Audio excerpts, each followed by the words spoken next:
السلام علیکم ورحمت الله. دا لمانځه متعلق یو مسله ده چې کچیرته یو سړی چلور رکعاتو فرض لمانځه نیت وتړي او په دې لمانځه چې دی خطا داسې سي چې چلور رکعاتو فرض چې با اولنی 2 رکعاتونه ډک کوي، یعنی الحمدلله نه بعد به سورت وایي او اخرنی چې کوم 2 رکعاتونه وي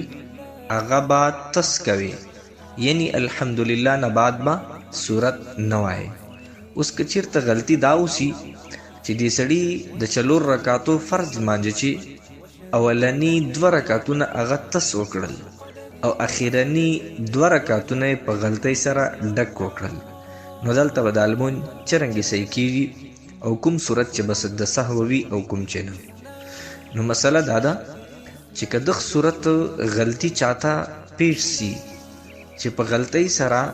د چلور رکعاتو فرض لمانځه چې اولنی 2 رکعاتونه لا یو رکعت دی تس وکي، الحمدلله ووایي،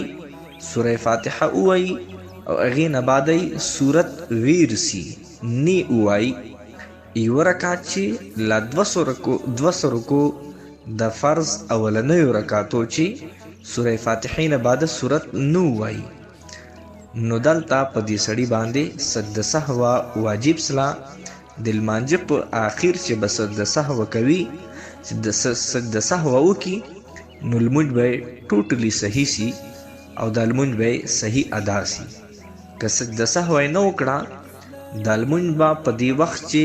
نه دوباره کوي، د دې لمانځه به اعاده کوي،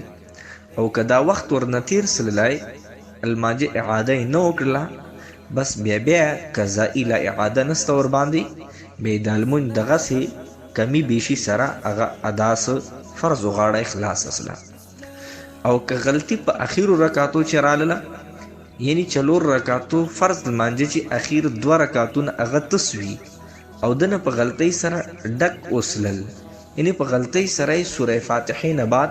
صورت هم وویله، دا غلطي ورنه وسلله، نو د دې غلطي راتللو سره په دې سړي باندې سجده سهوه هیڅ شی نسته ده. د لمونځ دغسې ډک رکعاتونو سره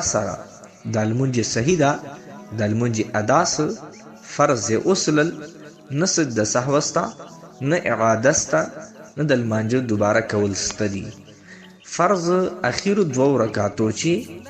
سوره فاتحه سره صورت نه ویل، دا سنت عمل ده چې سوره فاتحه سړی ووایي او صورت ورسره نه ووایي، دا سنت عمل ده.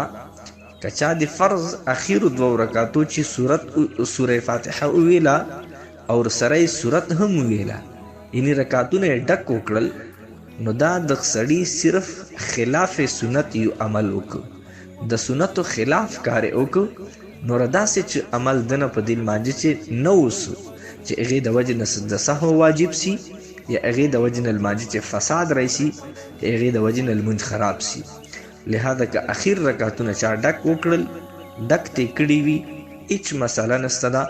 لمونځ نه خرابېږي، لمونځ نه فاسدېږي، سجده سهو ورباندې نه واجبېږي.